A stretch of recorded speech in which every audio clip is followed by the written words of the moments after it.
So let me begin with introductions.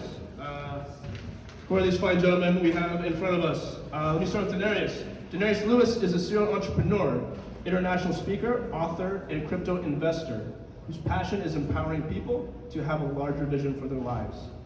𝙁𝙁𝙧 is the co-founder of Mr. Peep World, an NFT project that helps people create the life they want with unlimited opportunities from the universe. And shout out to Denise as well. Denise, what's up? She's also part of the project. Lastly, 𝙁𝙁𝙧 teaches people that they can live the life of their dreams if they're just willing to suspend the disbelief for an extended period of time and have the discipline it takes to work towards your dreams every single day. Amazing. Next, we've got Royce. Royce is a technical product manager, Web3 consultant, and personal development junkie. From leading technology teams in a Fortune 150 company to building enterprise data solutions, he brings deep experience and execution to the wonderfully chaotic world of Web3. And then, last but not least, Leo is experienced in the blockchain gaming space and has worked on multiple projects on the NEAR protocol. Leo understands the blockchain gaming space and is here to lead the way into the metaverse with his current project, Trinity, bringing the tools, resources, and highly experienced team that every P2E game requires. And so with that, I welcome our panel. So, with those introductions, is there anything that you guys would like to add? What can you tell us about yourselves and what you do in the Web3 space? Yeah, thank you guys so much for invite. Thank you for Alice. Thank you for Crypto Friday. So just like I say, I'm here to introduce about this.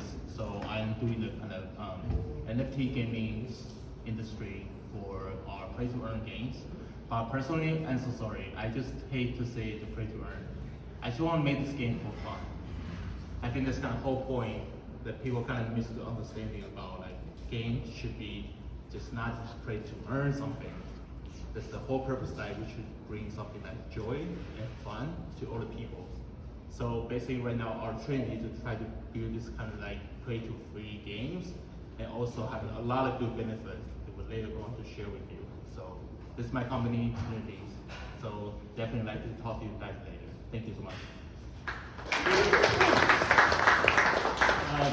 So for myself, what brought me into crypto and blockchain was actually an understanding of macroeconomics. And so for me, this is a much bigger conversation about how finance value gets transferred between people, centralization, decentralization.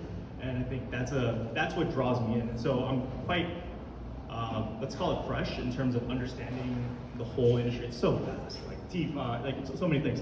But for me, that's the motivation that I wanted to add on to that piece, which is it really is a shift, and this is going to be the next iteration of really how we just behave financially and how we represent ownership digitally. So that's what I want to add as well. Yeah, and to add into my story, which is completely different. My background is speaking, writing books, and all that stuff. And then a year ago, my business partner said, "Hey, cryptocurrencies have new ways. We have to figure it out."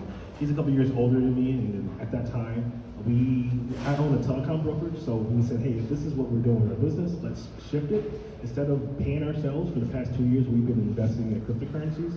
And in the month of November of 2021, I rebranded myself as Crypto Magnet and started doing introductory videos in the cryptocurrency space. And then over the past year, I've invested in over 200 projects in the cryptocurrency space and then do my best to teach people how to get into passive income streams on a daily basis.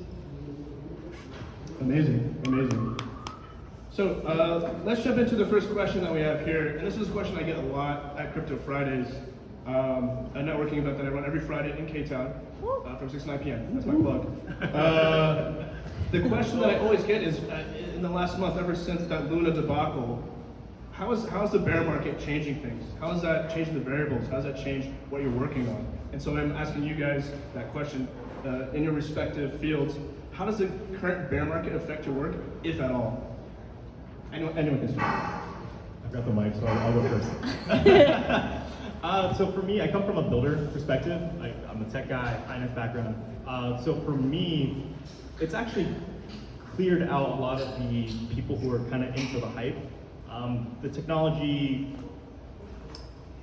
needs to improve, and there's a lot of room for it. Like, it is not ready for commercial use yet. Like, the interaction between like passphrases and like the security aspect of it specifically are huge. And so for me, it did change a lot, and it actually concentrated a lot. I know that the hype's gone now, but I feel like the people who are around and people at events like this who are still hanging out are the ones who really care about it and are more long term. So that's been my experience.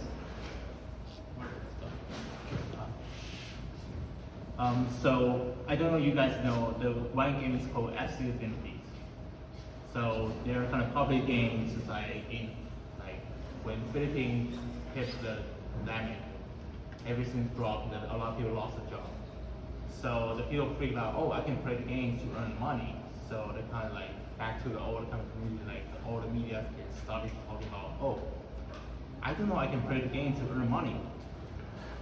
Then all the kind of media started like kind of increasing, like everyone did that, so exciting, all the GameFi that changed the world. After the bear market crash, all the kind of people, they lost their jobs again, because like there's no one can handle the kind of all the bear market did. But just like kind of back to the originally like about the GameFi, like what's the main purpose? Like you have to make this game for fun, and you have to make understanding your game will be tradable.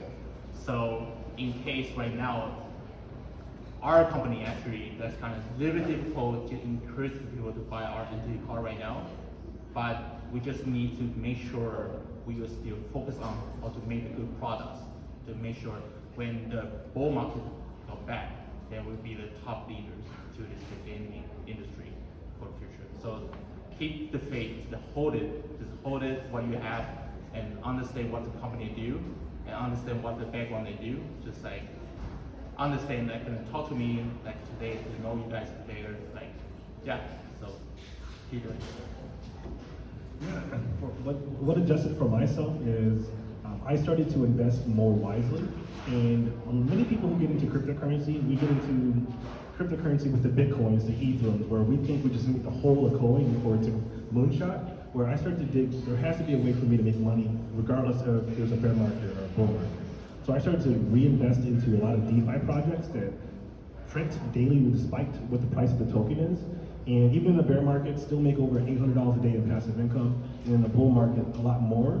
So when you diversify, even if it's a bear or bull market, it just goes down to which projects that you're investing in. And what I like to educate people is get into blockchain technology when you're investing into yield farms, when you're basically just leveraging your stable coin, stable money, and then getting higher interest that you would naturally get or would never actually get in a traditional market such as banking. Amazing. We gotta talk after the show. You said $800 a day. All right. On to the next question. As I mentioned, I do Crypto Fridays. I don't know if you guys have been to Crypto Mondays. There's a Tuesday. And you guys have the Wednesday thing down in Darius. Is that correct? Just by show of hands, who's here from LA? Is that most people here? Or? Okay. What do you think makes the LA crypto NFT scene different from other cities? I know you guys have been to different conferences, New York, Austin, overseas. What do you think the LA scene kind of has to offer that's different from what other cities have? Sure. You'll go first? What? You're gonna fight you. Oh my god. Okay. So first of all, I just moved here by nine months ago. I really appreciate I make ads by my personal. So before I was really nervous about the COVID.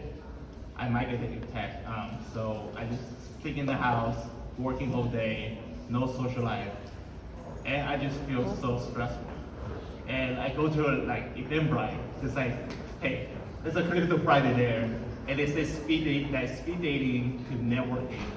I feel fascinating. I want to talk to people, real person, just not Zoom call or Google Meet. Just so boring.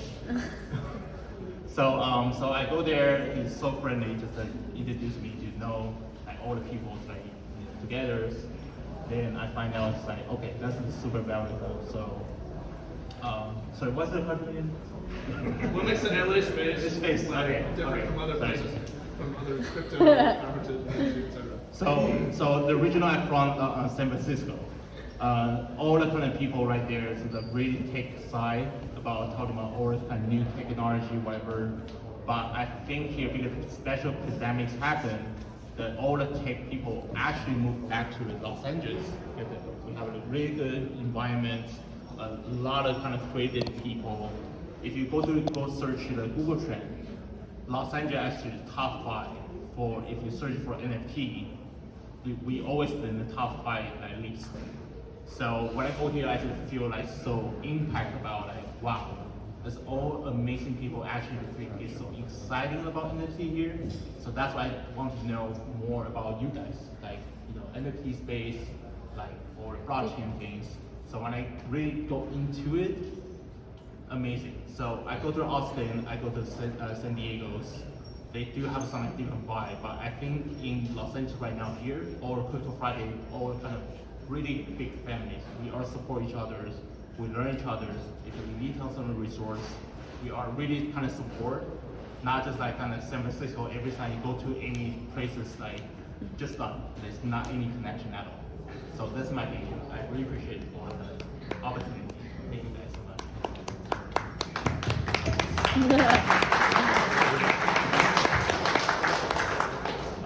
Yeah, so in terms of my experience and in terms of the places I've been, I feel like LA is just one of the biggest cities in the world, and it holds clout wherever you go. I think what makes it particularly interesting, especially with art, is there's a lot of entertainment. Like that entire industry is like here. I will say though, like blockchain Web3 culture overall is probably the most global and decentralized culture out there. So there's a lot that breaks down in terms of being borderless, but at the same time, like being able to like go to live events and be around, like I've been in countless rooms where you're just like, oh, like there's like 5 VC investors here. Like it's just like the concentration is really high. And there's a lot of like just brain power that exists out here. There's a healthy startup culture. We're by the water, international airports, big economy. There's a lot of good things going, and it's just a strong contentment. So from my experience, we actually moved here recently from Minnesota. So I've only been here since April 4th, and came out here because I was the only crypto guy in the Midwest really talking cryptos in Minnesota. And you know, the Midwest, love it a lot slower. And I'm originally from Memphis, Tennessee, so when I went to the South, I honestly no one's talking cryptos. And so I have a house back home in Minnesota. It's like, hey, I'm sick of this. I've done this here. We know everyone here. I'm sick of going to the spots that people actually that I'm bumping into. Let's go somewhere else. So I put my house up as an Airbnb, and then rented an Airbnb out here in Hollywood for the entire year, just to meet people in this space. And so what I've learned is people are way more collaborative, way cooler. They're actually about this life. They actually are investing in cryptos. I'm the crazy crypto friend. And I have group chats with friends I grew up since day one, but no one's invested in cryptos. But I'll meet someone that I'll just meet at Crypto Fridays. Plenty of people I've met at Crypto Fridays that'll just jump into a project that I'm in so they can be the testimony in this crypto space that I've become the testimony in this space. So it's a night and day experience where you'll find a lot more people collaborative in this space out here in LA. I'm coming from a Midwest, small town still, but people in a small town, when you sometimes have that crowd in the bear mentality, and coming out here in LA, more people are rock stars in their own natural right. So when you come in across a person and they're shining and they have their own testimony, all I've learned is to embrace them for who they are and build a friendship from there, and then molded it to me being an invite to this panel from Alex, for me going on Eventbrite to see a free thing that I wanted to learn cryptos and meet more people. And now I go there every Friday, and now I'm a part of a panel. So it really just about showing up in the space and then having intention when you do so. Amazing. I couldn't agree more.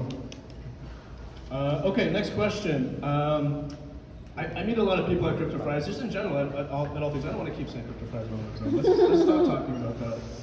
Web3 Now, I meet a lot of people at places like Web3 Now, where they're curious, they want to learn, they want to get involved. What would be your advice, the number one thing that you could recommend to someone looking to get involved in the space? And then of course, for each of you, your respective spaces. Let the young one go first. Don't say Crypto Friday. Coming from a technical background, it's learn code. I mean, there's already a shortage of developers in the Web2 world. It's like even smaller supply in the Web3 world. That being said, it's a new technology. Like amidst all of the different hypes, right? Because in the ICO thing in the past, and then it was like DeFi, and then NFTs, like these are very distinct waves, and these are all new applications on top of blockchain, right? So that's the kind of core bottom of it. So do the 40 hours of homework, you know, like to really understand it. Like this is the implications of it are so massive and so wide that if you just find one lane and just dive deep, like you will get to something. And the amount of attention that it's getting, like I'm amazed whenever I go to events, because then like if you've just done your 40 hours of homework, like people recognize that, because a lot of people kind of are floating at the surface level, right? And it was easy because like that was the environment that we were in. Like there was just like so much money sloshing around, but like just do your 40 hours of homework on any topic, and I guarantee you it'll pay dividends, because this isn't going anywhere, right? Like blockchain's here to stay. It's going to be here for a while, or I think it's going to be the new thing. So that's my 2 cents. Yeah, I'm kind of curious how many people don't have any digital wallet. Have anyone have a raise their hand? Like, that's fine. So, I just totally just feel as you guys before. So, 4 years ago in San Francisco, I was working in a media company. So we are all the work. We just like introduce all the kind of like helping to create the content, all the kind of amazing people actually behind the scene. I really also respect what you guys do. So I was also the kind of video filmmakers, but all the clients we have is the Solana, Silo, Polkadot, and Neo Protocol. So when I learned a lot from them, I just like don't understand what they're talking about. I just so confused. Like, you're gonna pay me your tokens? Like, is nothing worth it or something? So when I talked to Solana actually is a funny story. So before they only 0.1, that kind of price around that range, they tried to pay me like kind of 10,000 USD, but worth it for Solana coin. And I say no, I can't believe that. And just like after they raised it 265 for the market cap, it's like I so regret. It's like, You live in a multi-millionaire. yeah, but you know, just kind of funny things like even the kind of crypto kitties or the kind of everything that kind of no one understands the values. But I just asking you guys very simple questions.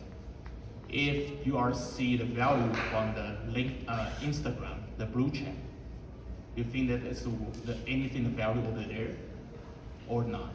Because I think for the blue check, that's the greater super value, and that's the digital.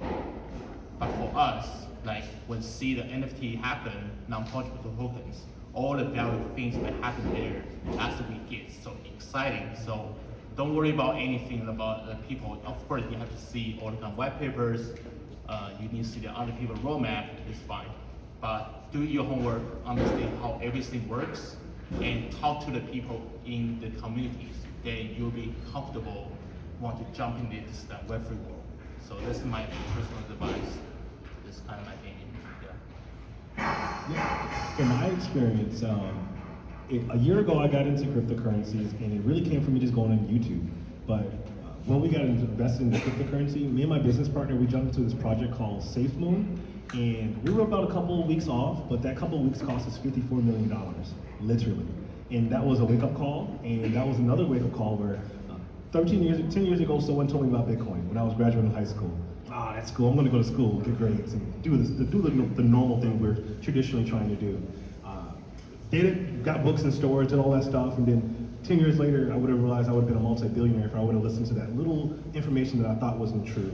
And so, fast forward a year later, I started to really dive into the space, and I went to YouTube University. And you'll find a lot of the information that you want to learn on YouTube for free. Sometimes we don't believe it's real because we're not paying for it. We're not signing up for one of those courses and we get those clickbaits, those click funnels where we ultimately get sold something that we have to deem if it's actually true. But the value is actually holds where if someone's coming from an experience of trial and error and told you, hey, you don't have to actually go down a trial, you don't have to go about the error, this is actually the right way to go. I started following people on YouTube that actually were multi-millionaires. They were just sharing their screen, showing them, hey, this is how I did it, and this is how I listened, and I didn't listen to the FUD, which is just understanding that a lot of projects are going to have lots of backlash, but it's typically from traditional markets that don't want decentralized to work. If people understand the power behind decentralization and understanding how to control your own wealth, then you control your own outcome of your life. And so I learned this all through YouTube, following those who were in a better position than me, and then started to follow those people, and then started to ultimately be that cat. But go on YouTube, follow certain crypto folks, understanding like how do I make passive income, and then you can follow myself as well, Crypto Magnet. But outside of all that, I just started following people online and started listening to their testimony, and started seeing that their testimony was actually true. Amazing. Yeah, just taking that first step is, I think, the most crucial part, and then you just build momentum as you start to learn and do more. 3 more questions, and then we're going to go to Q&A. So next question is, where do you see the most future growth and innovation in the space over the next 1 to 2 years? And I say 1 to 2 years because a lot of people say 5, 10 years, but it's like, I'm not planning that far ahead. 1 to 2 years, okay, yeah, what's going on there? Where can I actually do something now that's going to actually come to fruition in 1 to 2 years? In the past few events that I've been to, I've seen a lot of people talking about the next wave of NFTs. Now, not those PFP, generative collections, but what is the real utility? So I cannot tell you how many times I've heard NFT as a service and also ticketing. Those are the 2 big things I've heard from, like, I want to say more than 10 different companies. And so from your guys' perspective, where do you think that future growth is coming from?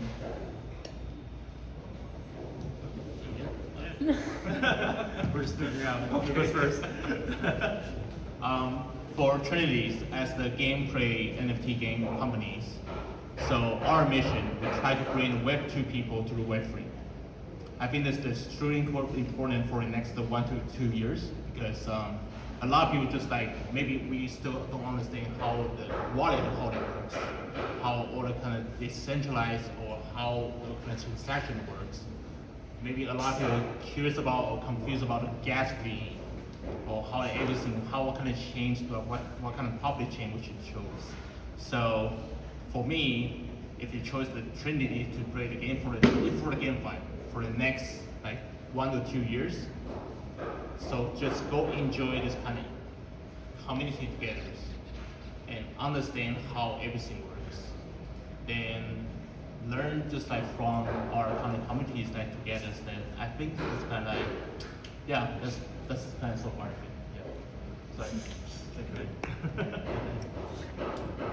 For me, so at the last event I was at, I met 3 entrepreneurs who were working on how do you bring the value of the NFT in real life. And so they walked through like all these use cases, but I met 3 companies talking about that, right? But 4 months ago, if I went to any event, it was like, I'm running this project, this is my PFP, right? And so I think that's actually the wave. It's the commercial blockchain. It's like when an NFT is no longer something that you speculate on and you hope that it 10x's because like a cool monkey's on it, but really it's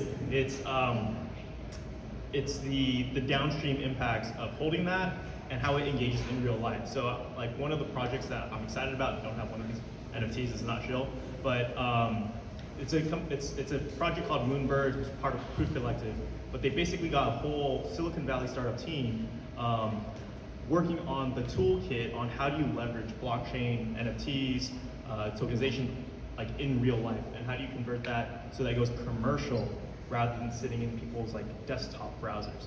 And so when the commercial blockchain starts coming out, when Coca-Cola starts running NFTs, or like Lufthansa does their boarding passes as an NFT with art on it, that's I think the next wave, but that's gonna happen a lot more slower than I think, the cool monkey board ape kind of situation. But that's my speculation on where things are going. Yeah, my speculation with some of the transparency in blockchain technology, this space is going to produce some of the most multi-millionaires and billionaires in the next 3.5 years. From some of the investment many people invested in this year and in previous, I also see this entering our political sector. So if you really understand blockchain technology as transparency at all levels, so let's say we have our voting of the president or any electoral actually on the blockchain. It would show more transparency. We have a lot of voter suppression, a lot of ways that people gerrymander and keep people out of out of actually voting. So I would love to see technology ultimately integrate into the technology behind our voting system, so we actually have transparency, knowing that these aren't fraud votes and actually knowing which candidate actually does so. And how is this actually possible? Well, it's already possible with DAOs. People already take votes in communities and in different subcultures. And so I ultimately see technology entering our political sector where we can actually have a voting process that actually isn't rigged. It's actually for every person. I definitely agree. Like in the third world is kind of where you're going to see all these innovations with DAOs and different voting systems to actually make real decisions in the real world. And then also the stuff that Kevin Rose is doing with the Proof Collective. I think it's really interesting. Definitely paying attention to that. On that note, second to last question. Do you guys have any alpha you would share? And I put like a little winky face. I'll go first. My good friend, 𝙁𝙤𝙧 Andrew, one of the founding members, they're working on something they've been working on for a year. They actually finished 𝙁 and they're like, what are we gonna do next? They're already thinking like 5 moves ahead. They have a project called 𝙁, just shouting them out. They're not paying me or anything like that. But basically it's the secure processing layer of Web3. Recommend you guys just check it out, do your own research. That's my alpha. All right. You don't have these much So one of my advisors called 𝙁𝙤𝙧𝙧. So they have a running the kind of gaming company called Make.com. So I really appreciate all the work and collaboration together we are doing together. So far, the company raised the 6 million so far. They actually raised more. So I kind of want to help him to shout out for like anyone also is interested in modern gaming. The Make.com is kind of interesting to follow with. But also that kind of trinities, we all kind of collaborate together. So I really interesting and want you guys to know what we do in the future. So that's my highlight. Yeah, I have no alpha to share. Just do your homework, do your 40 hours of research, and make good use-based decisions. Rice is actually building a tool that gives you alpha. We'll talk about that later. Yeah, that's And alpha is just a plug, or? Alpha is like information that you wouldn't get anywhere else. Like Yeah. a So tip, like a tip. tip is literally diversify. Get into the space, find a project, and invest into smart chain technology. So what I tell people is find a way that you can earn passive income on a daily basis despite the price of a token. Check out projects such as Drip Network, Piston Token, they're actually at the NFT Expoverse, and there's a bunch of projects, but learn how to invest into smart chain technology that's going to pay you despite the token. Things we're going to say they're called ROI dApps, which are ROI engines, where you're going to earn 1%, 2%, 5%, 8%, sometimes 14% of what your initial principal is. Where that's what changed my life, where yes, I have real estate, all this other stuff, but I make more money in the cryptocurrency space by just staking my money and coming back for the dividends. That's a good one. Lastly, and then we'll go into the Q&A session, so if you guys have any questions, start thinking of it now. Would you guys like to share any of your upcoming events or work that you're working on? This is your time to show your stuff. no, I'm good. I'm on the consulting So side. modest, So. so modest. So why? Keep it quiet, keep it low key. Okay. Then I will be super loud. No. So really, the game NFT gaming right now we're doing the pre-sale for this kind of thing. We try to cooperate with the Baby Busters as the kind of big gaming company around the United States. Have 145 stores. So anyone, if the future holding our NFT, it can go to the official store to get discount or anything. We still kind of try to talk about this right now.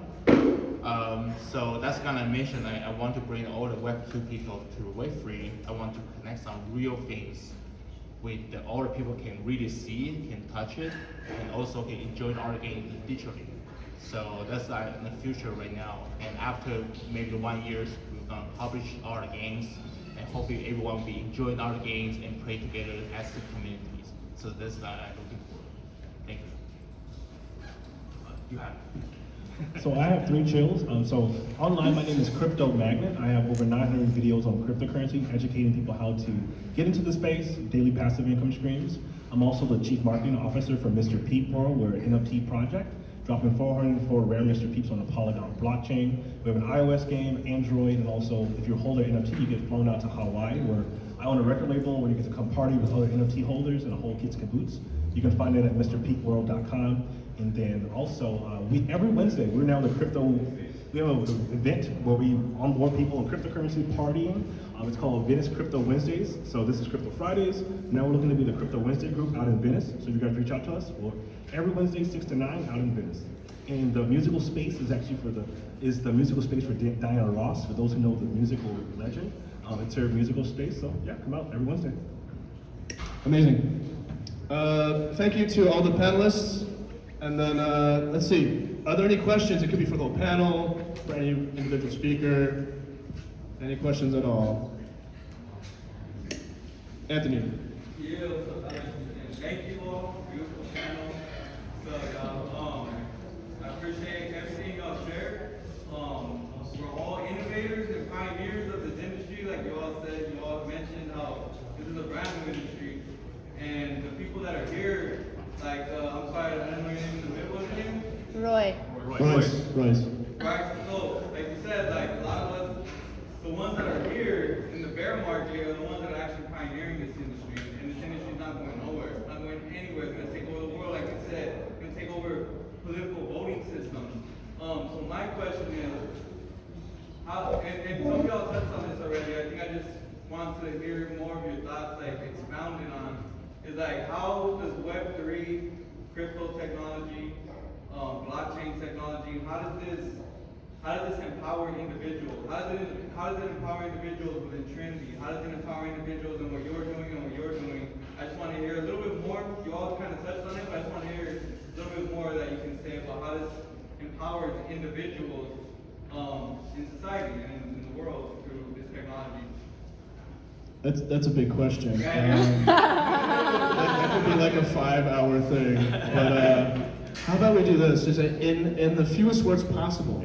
How would you respond to that question? Yeah, so for me, it's the fundamentals of it is your private key is owned and secured by you as an individual, and everything on the blockchain can get traced back to it while still being anonymous, right? And so to me, it's, I don't mean this to be political in any way, but what happened in Canada a few years ago, right, or recently, is people who were contributing to this trucker protest, right? The government, because it was going, all the money that was moving around in that economy was all kind of traced through centralized powers. They basically froze the accounts of anybody who donated $25 or more to this cause, right? Whatever political side you're on, they can do that because it's a centralized situation, and then the government has access to that tap. Well, the whole concept of decentralization allows and enables people to move money freely, and when the government sends letters to, I believe it was the exchanges or some like Canadian crypto companies, they basically said, well, we don't own anything. Like, we can't control the tap here. We can't lock people out of their accounts. And I think that was like one example of it. So that's just like money, but take that to everything else in terms of all your intellectual property, all of your behavior, the data that you leave across the internet, like all of that gets tied back to the individual, and you secure that with your private keys. So that's kind of like my best approach at doing that. This is just the beginning, I guess is what I'm trying to say. Like, saying this is my monkey picture is just the beginning when you get to say that's mine, and it can be kind of decentralized across the world. So that's my best summary. Yeah, my vision for it is that decentralization is the only way where we actually have ownership of our wealth. In a centralized way, you guys are going to get 0.5% on your savings account. I can show someone how you can make 1.5% daily, 3% daily, whatever the case may be. In the cryptocurrency, you actually have ownership of how you want to grow your wealth. All of this is high risk. None of this is financial advice, but you're going to find ways that there's way more ways that you're sold and told that you can actually grow your wealth. So in what we're doing actually in December, we're going down to Mexico. We're going to have 25 families on board them onto cryptocurrencies. I'll be purchasing 25 computers, cell phones, and really helping people on board, because the technology is here, the information isn't. So that we have to go to where people are naturally at and just do our best to onboard and educate. But I see the transition going to anyone in a third world country. You have internet, you have access to grow your wealth, and you don't need a lot. $10, 10 pesos, it can all go a long way just by compounding and understanding how to play the game. Amazing. Yeah. So if you guys have any more questions, feel free to approach any of us after the talk. So I'd just like to say thank you to all three of you, Leo, Royce, Denarius. It's amazing. You guys can return to your seats. We're going to do a raffle drawing right